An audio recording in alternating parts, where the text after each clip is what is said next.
Então, Marcelo está aqui conosco para tratar sobre a questão do clima organizacional, de ferramentas mais estruturadas para avaliar questões e principalmente o equilíbrio entre o dar e o receber. Perfeitamente. O clima organizacional, ele é, uma das características dele é justamente essa que o Valdemar trouxe, né, de estar mudando, às vezes está de um jeito, às vezes está de outro, e ele é muito dinâmico. E ao longo do tempo ele vai se transformando, aliás, ele deve ir se transformando, se desenvolvendo.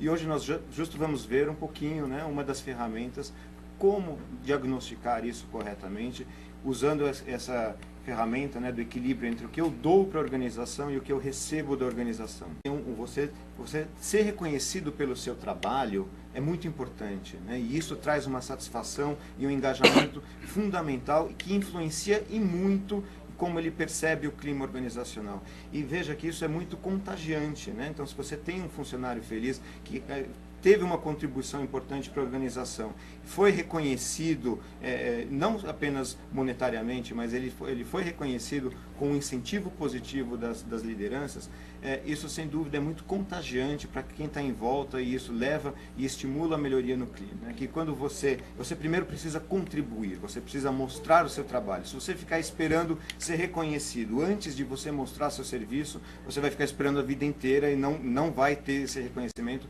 Provavelmente você vai ser até substituído, né? Então você precisa sim mostrar, vestir a camisa, como você dizia, né? Se a gente quer aumentar a percepção daquilo que o colaborador está recebendo, vale a pena olhar este receber ou este dar por parte da empresa de uma forma mais ampla. É isso? Então nós colocamos aqui, né, um gráfico onde nós vamos colocar a dispersão das respostas. Né? Então no eixo X, no eixo horizontal embaixo, está justamente ligado ao que eu recebo.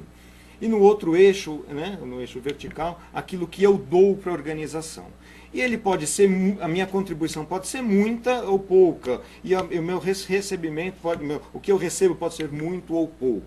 Então vamos olhar, né, primeiro esse quadrante, né, onde nós temos a situação que eu dou muito, quer dizer, eu tenho uma grande colaboração para a organização, mas eu tenho uma baixa recompensa. Eu estou falando, quer dizer, como é que a pessoa se sente? Né? Então ela tem uma grandíssima contribuição, mas ela não é recompensada à altura. Então ela se sente, né, nesse primeiro quadrante que foi mencionado, ela se sente injustiçada.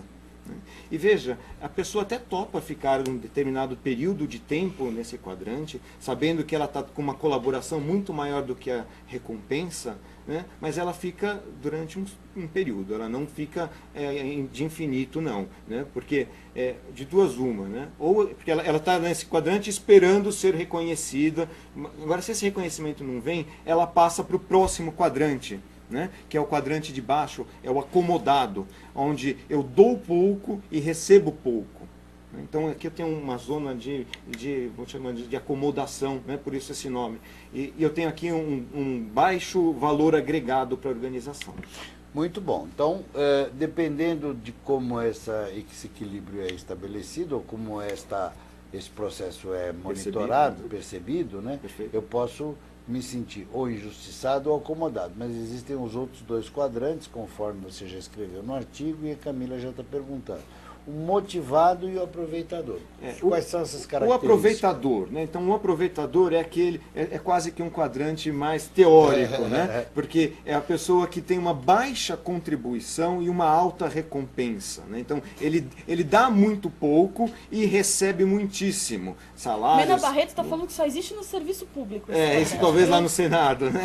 Não, mas olha, eu conheço várias organizações entre que esse perfil do aproveitador é muito comum. Quer dizer, você encontra, às vezes, supervisores, gerentes, no nível, às vezes, de chefia, que foram promovidos sem a devida competência para estar ali, e se utilizam, digamos, da equipe embaixo de si como aquela mão de obra, né? Sem dúvida. E aí o cara esfola o pessoal de baixo ou simplesmente faz aquele gestão laissez-faire. Às vezes, né, o que acontece em profissionais, né, que nem você mencionou, Valdemar, ele já teve uma grande contribuição, muito grande no passado, e agora as exigências dele baixaram, mas a recompensa dele está muito alta. Né? Então, é possível sim existir. Né? Agora, não obrigatoriamente no serviço público, nas organizações sem dúvida. dessas foi só uma coisas que piadinha Foi do piadinha. A gente piadinha. encontra, nós fazendo as pesquisas, nós encontramos pessoas nos 4 quadrantes. Né?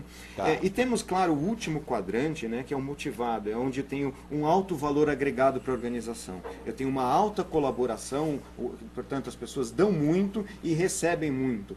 Veja, esse receber muito não é necessariamente salário, estamos falando principalmente das questões ligadas aos salários psicológicos, né, ao clima organizacional como um todo.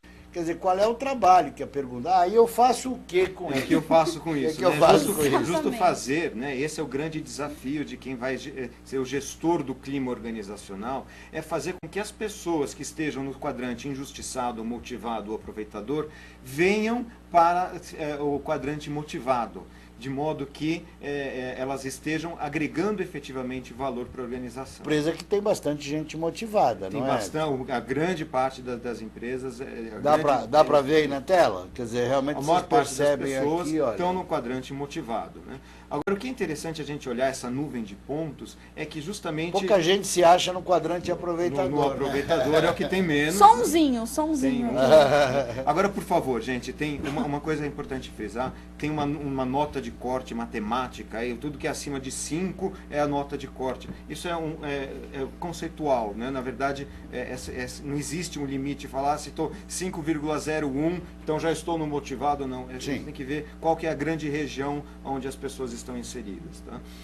Porque é muito tênue essa divisão. Né? Agora, o que eu chamo a atenção, né, nessa dispersão é que existe uma linha de tendência, né, onde você consegue ver esse equilíbrio entre o que eu dou e o que eu recebo. E as pessoas, conscientes ou não, elas vão estar dentro dessa faixa de equilíbrio. Se a pessoa está se ela está fora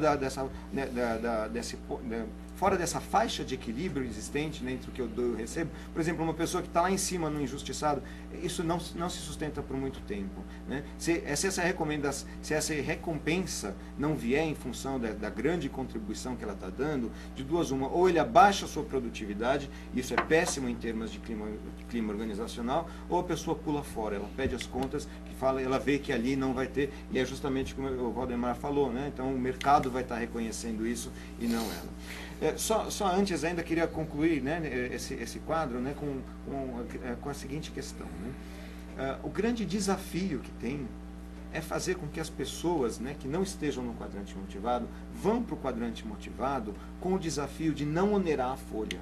Né? E nós chamamos isso, né, de que isso tem um outro nome, né? Justamente é o clima organizacional. Quando você tem um clima organizacional desenvolvido e saudável, as pessoas se sentem recebendo muito mais. Né? E a gente sabe que o efeito, por exemplo, você fala assim, eu quero todo mundo motivado, vou dar aumento salarial para todo mundo. Isso tem um efeito de 1 ou 2 meses, depois as pessoas voltam, incorporam esse ganho adicional e enfim, isso deixa de ser um item motivacional. Basicamente, vocês têm lá a primeira pesquisa, aí é feito um relatório, tem planos de ação, que é o que se faz com isso. Você faz depois do relatório, você vai alinhar, então, as informações que estão nesse relatório com o planejamento estratégico da organização, com o planejamento de recursos humanos, com a visão de futuro. Quer dizer, aonde eu quero chegar, né? Saindo dessa fotografia, né, desses dados que eu tenho, qual é a visão de futuro, aonde eu quero chegar. Então você faz um plano de ação muito alinhado com a sua estratégia. Né? E aí essas ações acontecem ao longo do ano, né? Então você vai colocando, implementando cada uma dessas ações. Nós chamamos de ciclo de melhoria contínua, né? Justamente quando você faz uma nova pesquisa de clima. Né? E aí você tem uma nova fotografia. Né? Então, o que é interessante, e essa nova fotografia vai gerar um novo relatório, e você tem então esse ciclo que vai se retroalimentando. Bom, estamos chegando ao final do programa. Marcel já está aí com seus convidados. Não tem jeito, né, Sandra? Obrigado, Valdemar.